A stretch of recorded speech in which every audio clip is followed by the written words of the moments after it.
daga situation min an pɛrɛnnen bɛ nin waleya kolon sugu kɛlɛli a kɛra ko suguya sira ye k'an ɲin di k'an ka nafolo di ka wuli k'an jɔ k'an bɛna an bɛn'o bonya di kan ni vraiment i yɛrɛ bɛ se k'an bila sira cogo min denmisɛnninya yɛrɛ k'an bila kɔnɔ. N bɛ jɛ ɲini usasi fɛ n bɛ dɔ fara kuma kan bon kuma min bɛ ka fara kan yɛrɛ usasi Diko i ka wuli ka jɔ n'i ka cɛsiri fɛ ne yɛrɛ PDA ko kuma in ni fɛn ninnu a kun bɛ ka mɛn Mali kɔnɔ ne kun b'a mɛn ne kun ye fɛn kelen min ye dɔrɔn o kun ye film na a bɛ bɔ film na Mali Nord film na Mali général dɔw u b'a kɛ ko la parce que an y'a ye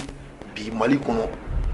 imamu bɛɛ karamɔgɔw bɛɛ ka ko la bi e de kelen don ka wuli ka jɔ kɛ e ni sirifukɛ aw de kelen don ka wuli ka jɔ kɛ pour que Mali diinɛ tɛ se ka lafasa lagosi cogo min na Mali yɛrɛ kana se ka lagosi cogo min na aw de kelen don ka wuli ka jɔ kɛ an filɛ nin politique an tɛ politique mɔgɔ kɔ an tɛ pouvoir kɔ an tɛ opposition kɔ an filɛ nin cogo min na tan an bɛ ten an b'an ka fɛn bɛɛ bɔ an yɛrɛ de an tɛ financement ɲini mɔgɔ si fɛ an b'an ka fɛn bɛɛ kɛ an yɛrɛ de donc an nan'o de la ka na soutien d'i ma k'i dɛmɛ ka na hali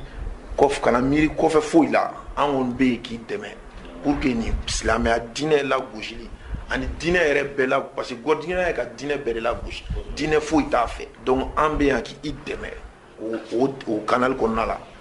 donc ale ni i ka wuli ka jɔ ani ka cɛsiri i kana miiri ko mɔgɔ tɛ kɔ an bɛ yen quoi an dɔrɔn tɛ mɔgɔba de b'i kɔ quoi i k'i jija o ko la quoi ale ni k'i jija i ka silamɛw fara ɲɔgɔn kan parce que bi bi in na silamɛw faralen don fanga bɛ ka fanga ta silamɛw kan bon an dun y'a ye ni fanga ye fanga ta silamɛw kan dɔrɔn Mali bɛ o kɛ Mali ko bannen Mali tɔ bɛ yɔrɔ min na a bɛ diinɛ ɲɛmɔgɔw de bolo donc i k'i jija i k'i cɛsiri i ka silamɛw fara ɲɔgɔn kan wa an b'i kɔ fo yɔrɔ min ka na hali fɛngɛ a la an ka mouvement ye de coalition des associations et mouvement patriotique an tɛ mɔgɔ si kɔ mɔgɔ si an bɛ tiɲɛ dɔrɔn de kɔ an y'a ye bi tiɲɛ b'i fan fɛ donc an b'i kɔ i kana siga a la o de ko ne ka kuma ye. ani le 10 fɛnɛ ko lajɛba b'i bolo u ye serifukɛ naliko la an yɛrɛ caman fana ka surun commune 6 la toujours an y'a fɔ cogo min an n'an ka jama ani a kɛra sira o sira ye sécurité organisation a mana kɛ fɛn o fɛn an n'an farikolo n'an ka nafolo n'an dusukun an bɛ a ko la yɛrɛ yɛrɛ de an bɛ se k'o dɔrɔn de fara a kan.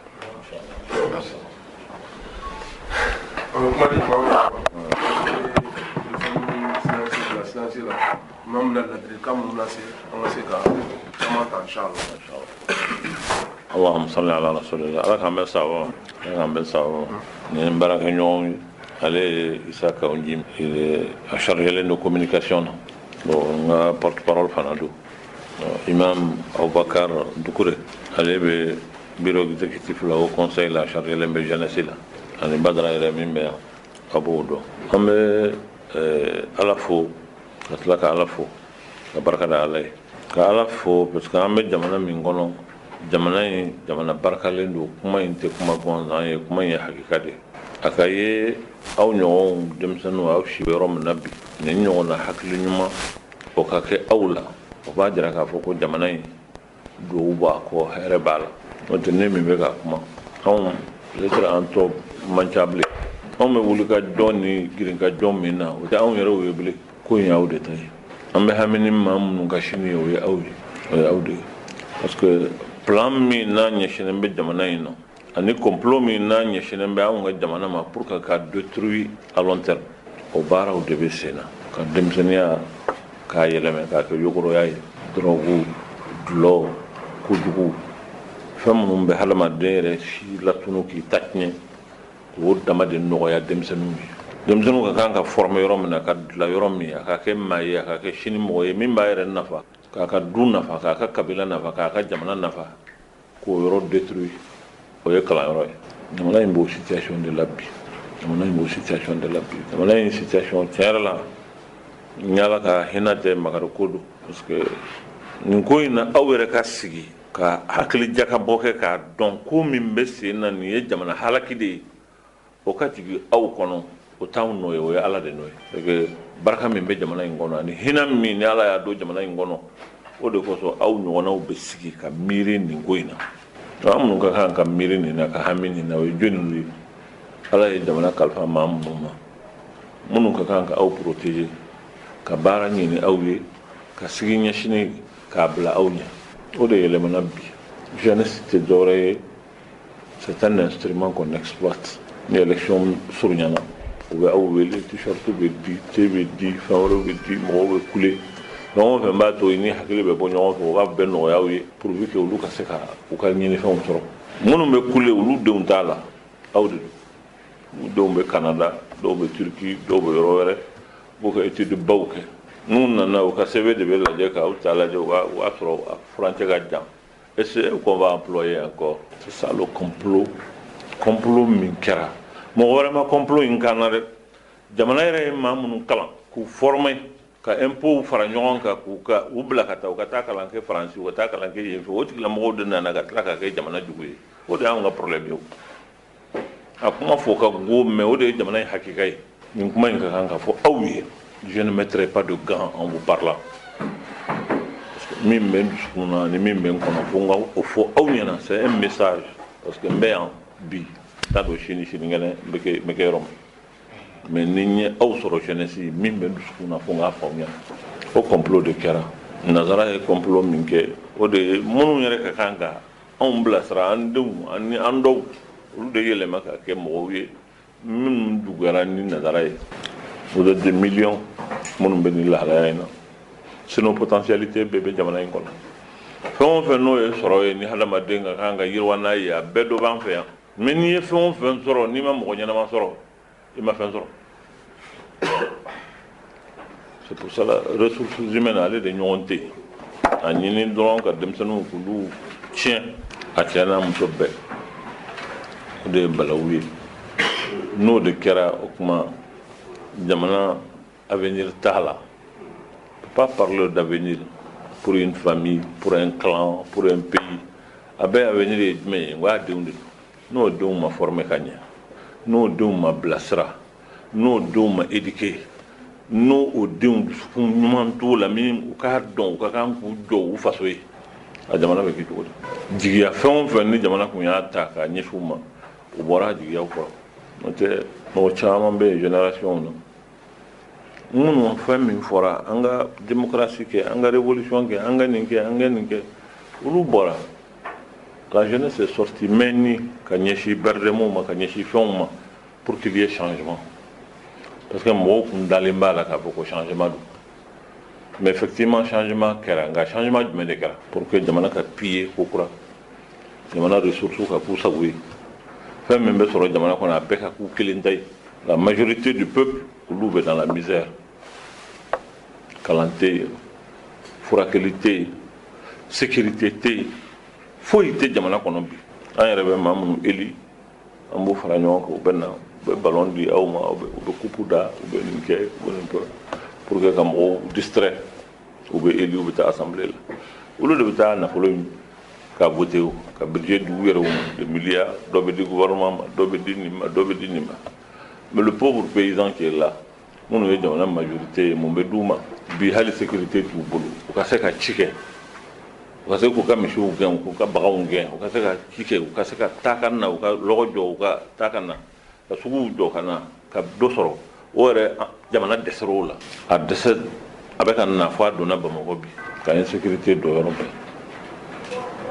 bon c'est dommage parce que kumaw bɛ yen a kumaw fɔli ka gɛlɛn mais a tɛ ɲɛ fɔ kɔ parce que n'a ma fɔ aw ye a fɔcogo yɛrɛ la a bɛ komi danaya dɔ de bɛ yen an ma danaya min minɛ n fa on doit rien vous cacher on doit tout dire parce que aujourd'hui minnu bɛ jamana kunna u ye fɛn dɔ de kɛ kununko maa dɔw tun bɛ jamana in kunna u tulonkɛra ni fanga ye mais u ma tulonkɛ faso la u ma tulonkɛ jamana na bi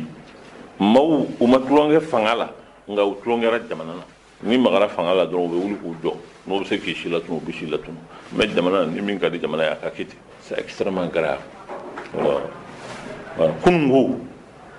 maa dɔw u tulonkɛra fanga la u ma fanga jate nka jamana ni sera a ma dɔrɔn u bɛ kɛ waraw de bi minnu bɛ ko kunna jamana u mago t'a la n'a ka di ye taa n'a ye u ma tulonkɛ min na o ye fanga ye min b'u bolo tout ce qu'on vit bon o min filɛ nin ye o ye balawu de ye mais il y a un espoir vraiment mɔgɔ o mɔgɔ ni aw sigira ka denmisɛnninw ye bi olu de bɛ k'u yɛrɛ organiser parce que u b'a to le pays est en danger il faut que an ka wuli k'an jɔ i b'a dɔn ni nin ye duwawu de ye min kɛra jamana in ye n'o tɛ maakɔrɔw de ka kan ka aw sécuriser k'aw bilasira ni aw yɛrɛ sigira ka examen de conscience kɛ aw yɛrɛ ye k'a dɔn jamana a bɛ ka taabolo min kan ɲuman tɛ il faut k'an ka wuli a tiɲɛ yɛrɛ la a bɛ maa nimisi wasa ne ka effort t'o ye mɔgɔ wɛrɛ ka effort t'o ye ni c'est une grâce divine ni ye ala yɛrɛ de ka bɛnsema ni ala ka ɲɛma de ye jamana ma aw filɛ nin ye ka baara min daminɛ ani hakilina min b'aw la nin ye aw yɛrɛ tɛ peut-être apporter mesurer jamana a bɛ komi jamana coronto don nka nin hakilina ninnu de bɛ se ka kɛ sababu ye sa min b'a to jamana bɛ minɛ k'a bɔ ayiwa o coro in na a n'o tununi in na ne tɛ se ka dɔ wɛrɛ kɛ fo ka dugawu k'aw ye vraiment ala ka barika don aw la ala ka barika don aw la hakili ɲuman min y'aw bila nin na hali bi ala k'a sinsin hali bi a ɲɔgɔn denmisɛnnin minnu bɛ jamana kɔnɔ a y'a bolo bɔ u ye que maa minnu fana bɛ yaala la a caman n'olu bɛ siraw da u bɛ mɔgɔw ka moto minnu la u bɛ mɔgɔw faga u bɛ mɔgɔw a caman ye aw ka génération ye donc il y a un devoir pour que ka a ɲini k'u bɛɛ kisi ka bɔ halaki ma k'u kisi ka bɔ nin tɔɔrɔ in ma parce que den ɲuman a tɛ nin kɛ denkolon ka baara de don anw ka jamana hɛrɛ bɛɛ b'a kɔnɔ n'an y'an jɔ an yɛrɛ ye ka da ala la o kɔfɛ ka da an yɛrɛw la mɔgɔ wɛrɛ tɛna jamana in dilan koyi il faut pas se leurrer parce que o ye o de kɛ ka mɔgɔw endormi projet ye nin feere faransi ye nin di amérique ye nin di kariw ye nin di maa wɛrɛ bɛ maa faso jɔ wa i ka faso i yɛrɛ de b'a jɔ fo jamanadenw de k'a dɔn k'a fɔ k'olu faso in anw de ka kan k'a jɔ c'est un devoir religieux c'est un devoir citoyen n'i ye diinɛmɔgɔ ye ka kan k'i faso jɔ n'i ye jamanaden ye ka kan k'i faso jɔ fo n'i ye denkolon ye dɛ anw dun ka jamana ni ala sɔnna denkolon t'a la ni ala sɔnna donc vraiment n bɛ dugawu k'aw ye n bɛ tila ka dugawu k'aw ye k'a jira aw la fana yan y'aw ka so ye n ye dɔw mɔkɛ ye n ye dɔw ye dɔw fa ye donc ne ka dayɛlɛlen don aw ye hakilina o hakilina n'aw hakilila k'a fɔ ko a ka kan ka ne ɲininka a la problème t'a la n collaborateurs bɛɛ yan a b'u ka contacts ta ni kibaruya o kibaruya bɛ yen ni ala sɔnna a kibaruya bɛ s'aw ma a ye min fɔ bu ye tan in na ni ala sɔnna a bɛ na le 10 an bɛ rassemblement ba in kɛ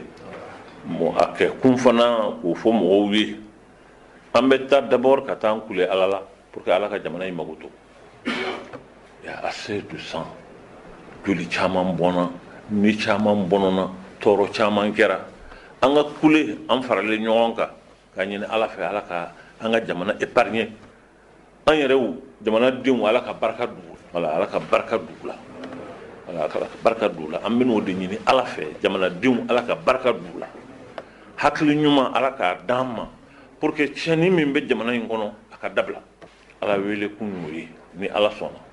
tiɲɛni min bɛ jamana kɔnɔ ala k'an dɛmɛ o tiɲɛni o ka bɔ jamana kɔnɔ hakili ɲuman ka don maaw la hakili jugu ka b'u la maa o maa sera kɛnɛ kan maa o maa b'a ko la ayiwa ni nana ni hakili ɲuman ye ka dugawu kɛ ala ka barika don a kelen kelen bɛɛ lajɛlen na pour que n'a y'a bolow don fɛn min na ala k'o kɛ barika ye a ka se ka aw yɛrɛw ta k'a ka duw ta k'a kabila ta k'a ka faso ta duwawu kun y'o ye ni ala sɔnna o de la an ko cɛkɔrɔba in f'a ka bɔ ɲɔrɔ a ka na an bɛɛ ka fara ɲɔgɔn kan k'o duwawu in kɛ an b'a fɛ maliyɛn bɛɛ lajɛlen ka nin yɔrɔ sɔrɔ o duwawu la ni ala sɔnna donc o problème t'a la inchallah ala k'an bɛɛ sababu ani ce ani baraji ba ani ce salamu alaikum duwawu an b'o kɛ duwawu ya ala sɔnna inchallah bismillahi rahmani rahim allahumma salli ala muhammadin wa ali muhammadin wa sallim b'a ɲini ala fɛ ya rabbi ala k'an kanda ala k'an laban ɲɛ ala ka hɛrɛ k'an ye ala ka barika don aw la ala ka barika don aw la hakili ɲuman min ni an n'o wulila ka s'an ma an b'a ɲini ala fɛ ya rabbi ala k'o hakili ɲuman in k'a sinsin k'a barika an ɲɔgɔnna minnu bɛ yen ya rabbi ala ka hakili ɲuman in d'u la jamanadenw bɛɛ lajɛlen ala k'u kanda k'u bilasira ala ka hɛrɛ k'an bɛɛ lajɛlen ye ala ka barika don an ka kow la ni minnu bɛ kalan na ya rabbi ala k'u ka kalan ɲɛ u bolo ni maa min bɛ jago la ala ka jago ɲɛ a bolo ni min tɛ baara la ala ka baara nɔgɔya ye ala k'an bɛɛ lajɛlen kanda k'an laban ɲɛ اللهم صل على محمد وآل محمد كما صليت على إبراهيم وعلى آل إبراهيم وبارك على محمد وآل محمد كما باركت على إبراهيم وعلى آل إبراهيم في العالمين إنك حميد مجيد سبحان ربك رب العزة أما يصفون وسلام على المرسلين والحمد لله